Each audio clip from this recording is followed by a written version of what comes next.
Leaders. Monsieur Erwan Boran Davou, il est candidat aux élections législatives, aux prochaines élections législatives, pour les Français établis hors de France. D'abord, une petite question. Ce qui m'a frappé, c'est le fait de vous appeler Borhan Davou. Est-ce que vous n'êtes pas d'origine tunisienne par hasard? Oui, bien sûr. Je suis né en Tunisie, à Tunis. J'ai grandi en Tunisie, où j'ai fait ma scolarité au lycée français de la Marsa, au lycée Caillou. Et je suis troisième génération en Tunisie. Donc, bien sûr, j'ai un lien très fort avec ce pays et beaucoup d'affection pour la Tunisie. Quand je rentre en Tunisie, j'ai l'impression un petit peu de revenir chez moi. Est-ce que vous parlez l'arabe? J'ai appris l'arabe très jeune, à le lire, l'écrire, le parler. J'ai un petit peu perdu la pratique, mais je suis tout à fait capable de lire et d'écrire. Et je trouve que l'arabe littéral est une très très belle langue. Bon, est-ce que vous avez commencé vos contacts avec la colonie française en Tunisie? Bien sûr, ce n'est pas la première fois que je me rends en Tunisie dans le cadre de la campagne. Cette fois, c'est un peu plus officiel puisque la campagne officielle a débuté. Mais je fais chaque fois des rencontres, à la fois avec les membres de ma famille politique, les Républicains, mais bien au-delà, plus large. Et d'ailleurs, je tiendrai une réunion publique ouverte à tous demain à l'Agora, à la Marsa, pour justement parler de mon programme pour les Français de l'étranger, parler aussi de politique étrangère et également répondre à toutes leurs questions, aux questions qu'ils voudront bien me poser. Est-ce que l'étape tunisienne est la première de cette campagne? Alors, je me suis rendu déjà au mois de décembre au Maroc et en Côte d'Ivoire, mais je consacre plus de déplacements à la Tunisie parce que je dois dire un petit peu que quand je vais en Tunisie, à la fois je fais campagne, mais aussi je retrouve mes amis et ma terre natale, donc j'ai tendance à venir chaque fois que je le peux. Quels sont les sujets que vous allez aborder avec les électeurs? Avec les électeurs, je vais tirer un bilan de l'élection primaire qui s'est passée, de la droite et du centre, qui s'est passée dans de bonnes conditions, puisque la participation a été très importante, que l'organisation a été très bonne, que les débats ont été de bonne qualité, globalement, et un vainqueur a été désigné nettement, François Fillon, que je soutiendrai naturellement. J'avais, moi, accordé mon soutien durant cette période à Alain Juppé. J'étais le responsable des Français de l'étranger dans son équipe de campagne. J'ai été très, très heureux et fier de le servir, mais j'appartiens à une famille politique qui a maintenant un chef incontesté et donc je souhaite de toutes mes forces qu'il soit élu au printemps prochain. La victoire de François Fillon aux primaires de votre parti a surpris tout le monde. À quoi l'attribuez-vous? Je crois qu'elle a surpris beaucoup de monde parce qu'on voyait bien que François Fillon avait beaucoup réfléchi à son programme, qu'il était très élaboré. Mais ce n'est que dans la dernière ligne droite de la campagne qu'on a senti ce mouvement très fort. Donc je crois que tout le monde a été un petit peu surpris. Mais vous savez, c'était la première fois que la droite et le centre organisaient une primaire. Donc nous avions peu d'éléments de comparaison pour apprécier les sondages. Voilà, donc il y a eu une surprise. Et François Fillon est un homme qui a été Premier ministre, qui a occupé des fonctions importantes et qui manifestement est au niveau de la fonction à laquelle il aspire à être élu. Donc j'aborderai cette question. Je vais aussi aborder les questions de politique étrangère, parce qu'il me semble que malheureusement mon pays, la France, subit une perte d'influence assez importante sur la scène internationale depuis ces dernières années, et notamment, je pense, dans le monde arabe. On disait traditionnellement que la France avait une politique arabe. Je me pose la question de savoir ce qu'il en reste.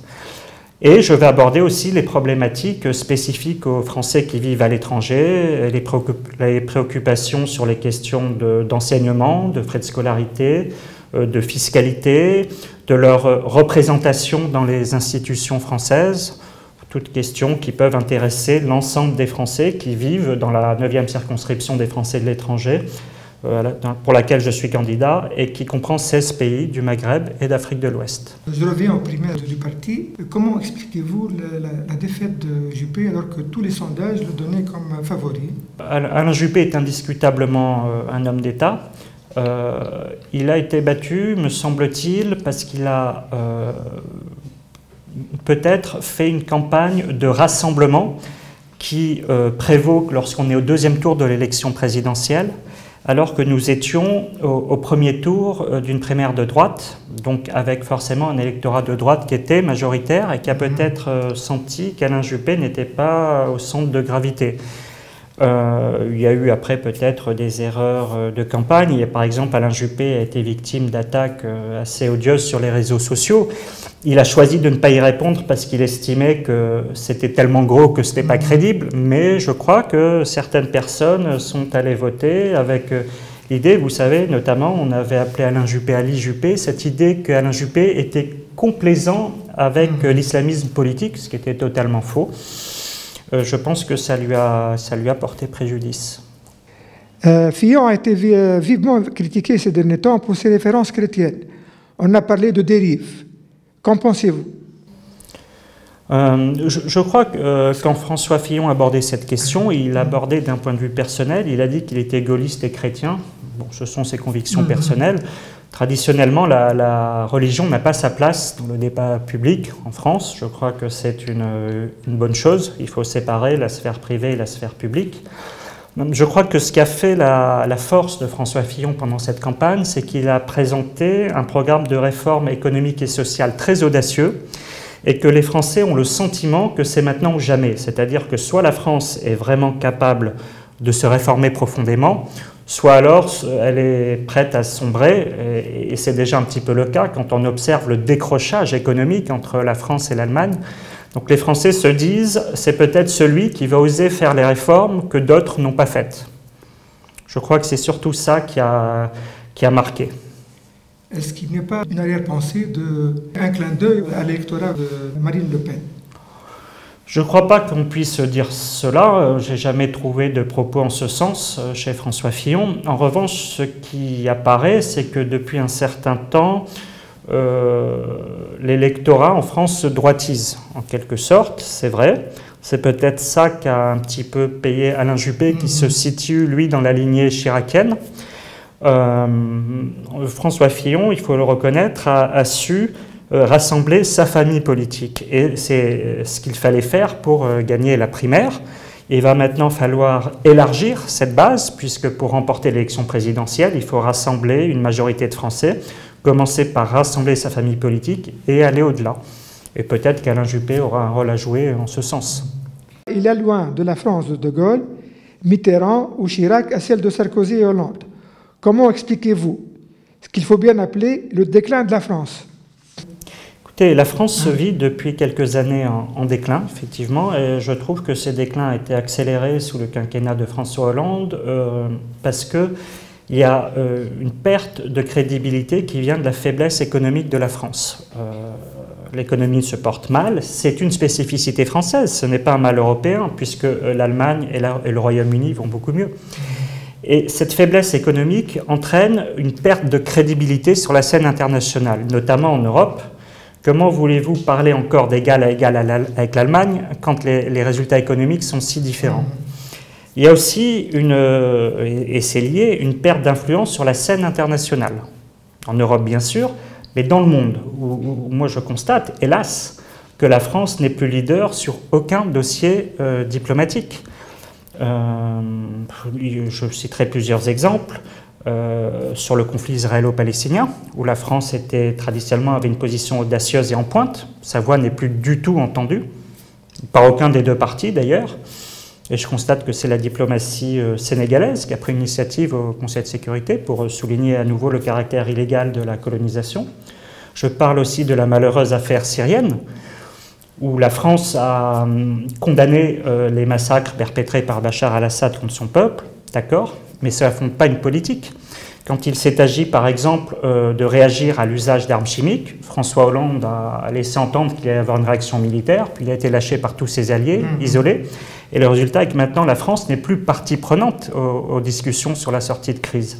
Voilà. Et tout ça contraste singulièrement avec ce que nous avions connu sous Jacques Chirac, et notamment cette aventure en Irak, où Jacques Chirac avait su prendre le leadership, entraîner avec lui la communauté internationale, et il avait raison, puisque au Proche-Orient, au Moyen-Orient, nous payons encore les conséquences de cette aventure irakienne actuellement.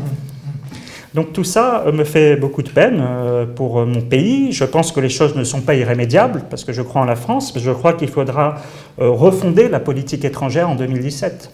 Est-ce que la classe politique ne porte pas une lourde responsabilité dans tout cela? Moi, ce que je regrette, c'est que les hommes politiques soient devenus un petit peu des suiveurs d'opinion et non plus des faiseurs d'opinion. C'est-à-dire qu'on a l'impression qu'on analyse un petit peu ce que sont les attentes des Français et qu'on leur donne dans le débat public ce qu'ils veulent entendre. Or, moi qui suis entré en politique, alors d'abord en Tunisie, en admirant le président Bourguiba, et quand je me suis forgé ma conscience en France, le général de Gaulle et Jacques Chirac, je pense que le rôle de l'homme d'État, c'est d'avoir une vision pour son pays, avant-gardiste, et de tenter de convaincre ses concitoyens qu'elle est la bonne, et de les amener sur cette voie, et non de suivre les préoccupations immédiates de l'opinion publique. Il faut bien sûr être à l'écoute des Français, savoir ce qu'ils veulent, mais le rôle du politique, c'est d'apporter une valeur ajoutée, de tracer un chemin, et non pas d'entendre ce que les uns les autres veulent entendre. Et c'est vrai que le débat public, parfois, se résume à des réactions à des faits divers, plus que des questions qui concernent l'ensemble des Français et l'avenir de la France. Pourquoi la France est-elle devenue la cible privilégiée des terroristes? La République française contient dans ses éléments constitutifs des valeurs qui peuvent déchaîner l'hostilité des terroristes. Je pense à la triptyque liberté, égalité, fraternité, à la tolérance, à une forme de laïcité qui peuvent apparaître comme des valeurs contre lesquelles sont en lutte les terroristes et que donc frapper la France est très symbolique. Mais je constate aussi que la France n'est pas seule dans ce cas. Si malheureusement la Tunisie a été visée si durement l'année passée, c'est parce que la Tunisie aussi incarne un modèle et un exemple dans le monde arabe, un symbole, que la réussite de la Tunisie dépasserait largement la seule Tunisie et serait un modèle pour le monde arabe, et que les terroristes ne veulent pas que la démocratie gagne en Tunisie. Donc ce sont souvent les États qui sont à l'avant-garde, qui sont victimes du terrorisme. Et je pense qu'il y a au-delà, bien sûr, des aspects sur lesquels il faut réfléchir, de savoir si les services de renseignement fonctionnent correctement, si la coordination est bonne, si l'échange d'informations est bon, si on est prêt, ça c'est du technique. Il y a le fait que les pays qui incarnent ces valeurs sont des cibles prioritaires pour les terroristes. Comment évaluez-vous les chances de votre parti aux prochaines élections? Moi, ce que je crois, c'est que, tout d'abord, nous allons changer de majorité en France. C'est-à-dire que le Parti socialiste va être battu et que l'élection présidentielle gagnée entraînera une vague aux élections législatives. La deuxième chose, je considère que je suis candidat dans une zone du monde très importante pour la France. La France doit avoir des relations denses et nourries avec la rive sud de la Méditerranée, et particulièrement avec la Tunisie, qui est un pays pionnier. Et je pense qu'il faut en faire une priorité stratégique, et non pas se contenter d'une coopération technique, aussi bonne soit-elle. Moi, je veux dire que je veux être porteur d'un message entre les deux rives de la Méditerranée, un message,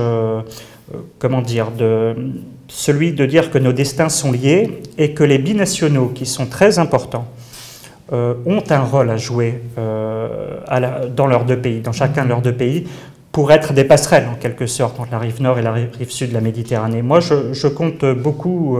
La double nationalité, je crois, est une chance, une opportunité. J'ai d'ailleurs dénoncé le projet de déchéance de nationalité de François Hollande lorsqu'il a voulu le faire. Je pense que c'était très grave parce qu'il voulait en plus l'inscrire dans la Constitution, c'est-à-dire le socle des valeurs républicaines. Chacun sait bien que le côté dissuasif était nul. Vous savez bien qu'un djihadiste complètement endoctriné ne va pas renoncer à passer à l'acte parce qu'il perdrait sa nationalité française. En revanche, ça a stigmatisé des millions de Français, donné l'idée qu'il y avait des Français à part entière et d'autres. Je crois que c'est dangereux parce que quand on commence à faire des différences en droit, on ne sait pas où ça peut s'arrêter. Est-ce que c'était la double nationalité elle-même qui était visée in fine? Je crois que c'est exactement le contraire de ce qu'il faut faire, c'est-à-dire essayer de se faire une popularité en surfant sur les peurs de l'opinion publique. Là, l'homme politique ou l'homme d'État n'est pas dans son rôle. Il n'est pas celui d'attiser les peurs. Est-ce que Marine Le Pen a des chances de remporter les élections? Je ne pense pas qu'elle ait une chance d'emporter cette élection. Je pense en revanche que le prochain président de la République aura une responsabilité très importante. Parce que s'il échouait durant le prochain quinquennat, là, Marine Le Pen pourrait avoir des chances, non pas parce que les Français adhèrent aux thèses du Front National, mais parce que ça pourrait être pour eux le dernier moyen de casser un système qu'ils estiment totalement inefficace. Il ne faut pas en arriver là. Le vote Marine Le Pen, c'est un vote anti-système.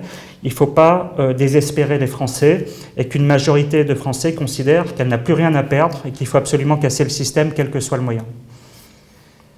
Est-ce que la montée du Front National reflète un nouvel état d'esprit des Français, une montée du racisme? Je ne crois pas que ça soit du racisme, je crois que ça traduit l'état d'esprit d'un pays qui est en crise. On parlait du déclin tout à l'heure. La France se sent menacée, elle se sent vulnérable depuis la vague d'attentats, quelque chose de relativement neuf. D'un point de vue économique, elle connaît depuis longtemps un chômage endémique, une croissance atone. Et les Français, dans ce contexte de crise, sont tentés par le repli sur soi et par une suspicion vis-à-vis de ce qui est un petit peu différent. Mais autant je comprends la réaction des Français qui sont inquiets, autant je pense que le rôle des politiques n'est pas d'entretenir cette inquiétude, mais d'évoquer des perspectives positives et de faire comprendre que la France ne peut être un pays qui compte, une grande puissance, que si elle est ouverte sur le monde. La France est un pays qui échange beaucoup. La France est un pays qui a eu une influence par ses idées au-delà de ses frontières. La France ne peut pas être forte si elle est repliée sur elle-même, si elle est frileuse. Et je crois que c'est le rôle du débat public de convaincre des Français qui légitimement peuvent avoir des craintes, de leur dire non, voilà ce que sont nos valeurs, voilà ce que doit être la France, ne vous laissez pas berner. Depuis 30 ans, les gaullistes et les socialistes se sont reliés au pouvoir sans réussir à résoudre la crise économique, ni à réformer la société française. Pourquoi ? Je crois que oui, je crois même que c'est une des causes, une des explications de la victoire de François Fillon, cette idée que, en fait, les réformes structurelles ont toujours été différées en France. Elles ont été accomplies au Royaume-Uni et en Allemagne, et parfois d'ailleurs par des gouvernements de gauche. C'est le SPD, notamment en Allemagne, de Schröder, qui a mené les réformes, Tony Blair au Royaume-Uni. La gauche française, elle, ne s'est pas réformée, et la droite française n'a pas assumé ses idées économiques. Tout ça a fait que le modèle français, ce qu'on appelait l'exception française, qui était une voie originale mais qui réussissait aussi bien, voire mieux que les autres pays, est devenu maintenant une certaine expression d'un archaïsme français. Et les Français sont convaincus que ces réformes structurelles différées, il faut les faire maintenant, que c'est maintenant ou jamais. Et donc je crois que le prochain président de la République pourra prendre les mesures qui marchent ailleurs et qu'on n'a pas essayé en France pour lutter contre le chômage, pour faire revenir la croissance. La France est un pays comparable à l'Allemagne ou au Royaume-Uni. Essayons de faire les réformes qui ont été accomplies dans ces pays. Les Français sont maintenant mûrs. Je ne crois pas qu'on se heurtera à une résistance de la rue à partir du moment où le candidat à l'élection présidentielle annonce les réformes, annonce la couleur. Personne ne sera surpris. Et je ne crois pas à un blocage. Je crois en revanche que la France trouvera les ressources pour repartir en avant. Et bien sûr, mon vœu le plus cher. Certains disent que la France n'est pas facile à réformer, pour plusieurs raisons. La toute-puissance des syndicats, les corporatismes et le conservatisme des Français. Est-ce que vous êtes d'accord avec cette assertion ? Oui, je pense que oui, parce que ce qui a fait défaut jusqu'à présent, c'est que les candidats n'assumaient pas le programme qu'ils voulaient appliquer. Vous vous souvenez de François Hollande, par exemple, qui avait dit « mon ennemi, c'est la finance ». Bon, et qui a mené ensuite une politique qui n'avait rien à voir avec ses promesses électorales. Je pense que tout ça est une question de clarté. Si François Fillon va aux élections, comme je le pense, en annonçant un programme économique et social audacieux et réformateur, on ne pourra pas lui reprocher, une fois élu, de vouloir appliquer le programme qu'il aura annoncé. Et je pense que le président, puisqu'il est élu au suffrage universel, a au moins dans les 6 premiers mois de son mandat une force suffisante pour faire passer les réformes qui sont nécessaires. Merci. Merci à vous. Leaders.